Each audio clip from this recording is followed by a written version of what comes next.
Okay, if there's one feature of the Tesla that just kind of annoys me, it would be this one. And it has to do with the Wi-Fi connectivity and the way it works. So if you buy the package and have the connectivity always in the car, it stays on all the time. If you don't, you have to connect to like your cell phone. And I have unlimited service on my cell phone, so why would I pay the extra 10 bucks a month to Tesla to do the same thing? Now the 10 bucks with Tesla gives you the premium connectivity, but it also gives you the maps. So you get the colored maps, and that's kind of nice, and the traffic stuff. But I'm going to show you a workaround for that I found that actually kind of works out okay. But it's just kind of a weird, quirky thing. So let me just show you how this works. All right. So I'm currently in drive. You can see I'm in hold mode, even though I'm stopped at in a lot here. And I'm currently connected to my Wi-Fi. So, you know, I'm connected to my phone. So that's cool. Now I'm going to put the car in park. Car's in park. And it keeps the Wi-Fi, so we're good. You know, I'm fine there. Everything's cool. I can listen to music. I can jump online. I can do whatever. But here's what happens when I put the car back in drive. I'm gonna go ahead and just drop it into drive here. It loses the connectivity. So I have to actually go through, turn the Wi-Fi on, and then connect to my phone again. If my phone shows up, of course. There it is. Okay, so it's there. And I should be able to connect to it. There you go. Now I'm connected. Now I've got the Wi-Fi back on. And I can do whatever I want on the Wi-Fi. It's just a nuisance factor that I have to do that every time that I put the car in drive. So if I, you know, before I go somewhere, if I want to be able to use the car, I have to put it in drive, and then I can take it out and do whatever I want with it. Now to the workaround I was talking about, I just put the car back in park here. The web browser allows you a lot of flexibility. So if I go to the web browser and I go to one of these things, I actually like a Better Tesla Theater. This is actually a pretty good app right here. So I'm going to go to this app, and because it lets you go into full screen, it lets you take over the screen. So it's going to redirect me here, which is actually fine. That's actually pretty cool. And it's going to redo the screen and put the information up there. So I'll have the full screen version of this. I'll go to site. That's fine. And I have the full screen version of it. Now, because I have it in full screen, I can go to Google Maps, right? So I can effectively get the kind of maps that I'm looking for by doing it this way.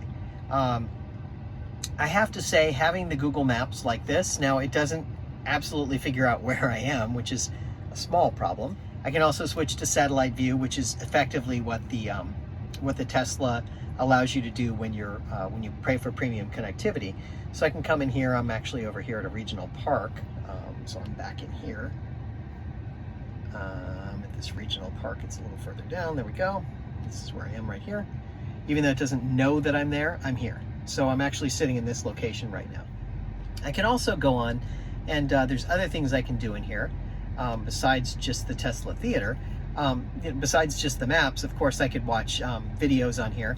And I gotta tell you, sitting in the car and actually relaxing and watching videos is actually kind of a fun thing to do. It's actually kind of nice. So I just hop over to YouTube or whatever, and I watch some random video. So I'm dropping the kids off somewhere, and I'm waiting for them, or I'm waiting to pick them up from somewhere, and I can just connect up and then watch a video and see something that I want to see. So I don't want to try their thing. So I'm just going to go ahead and, if I wanted to watch say a Bob Ross video or something, I can just click it and turn it on and just kind of kick back and relax. It's kind of nice. It's actually kind of a nice feature. So I do like doing that. And also, I also like in the web browser, I do like the fact that you can set other favorites in here. So I have found some other favorites that I like, some other sites that I like. I can get real-time weather and see what the weather looks like outside.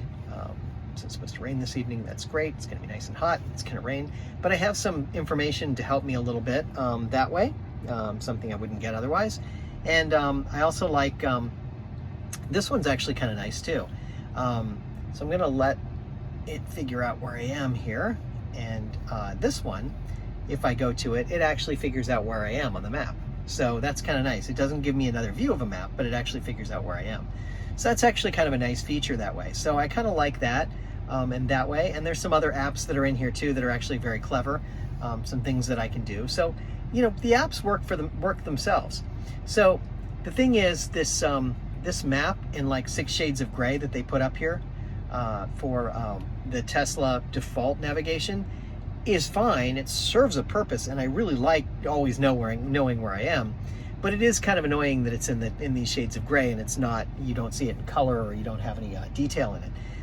That's one thing that I really like about some of the other apps that are out there, the Google Maps, the maps for Apple Maps, and other sites that use maps. They give you a little more detail in there. It's actually kind of nice. So this is just a minor nuisance as far as that goes. But that's the way it works, and that was my big thing. All right, so there is a way to set it to get to the to actually get to location services, and that's to go over to Google Maps here. And if I minimize that, over here in the bottom right hand corner in a moment, after it finishes loading, there'll be a location services that I can turn on. There we go. And I can tap that little button. It's a little hard to tap, a little hard to target in here, but it can be done. There we go. And allow, and it will find me on the map that way. So now I have up effectively the satellite map, just like we'd have if I were paying for the Tesla service. So this gives me at least the better directions in that sense. And okay, now in theory, what should happen is if I put the car in reverse, I'm in park right now, it's going to drop the connection. See, this is the problem right here. But had I done this first, right? And now I'll reconnect to the connectivity here. All right, turn the Wi-Fi back on. Like I said, just a little bit of a nuisance factor here with trying to get it fixed up, because I was in park and I left park to come back here, and it's not finding my network, of course. I had to actually exit out of the video on my phone and go over to the settings to turn on the personal hotspot to get it to connect. Sometimes these things they're stupid and they make me crazy. You know, it's just dumb stuff sometimes, those little things that just, you kind of go, why? Why does it have to be that hard? Doesn't make any sense, does it? All right, so we'll connect. This is a secondary problem we have. So, okay, after about 5 or 6 tries, I finally got it to reconnect. This is one of the nuisance factors of this. This is why this is such a pain.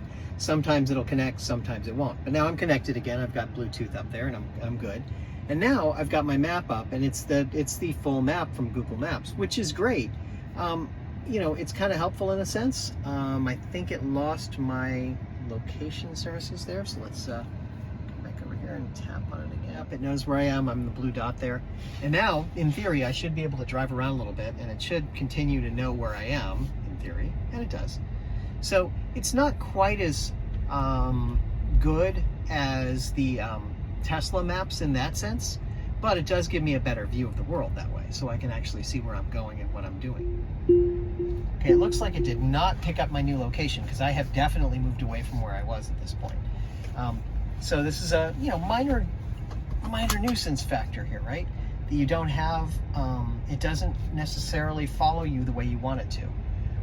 So it's kind of a pain in the neck.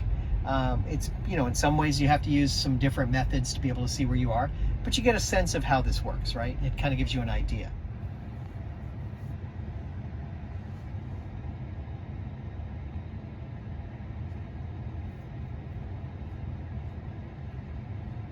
So the problem here is it doesn't actually place me on the map, right?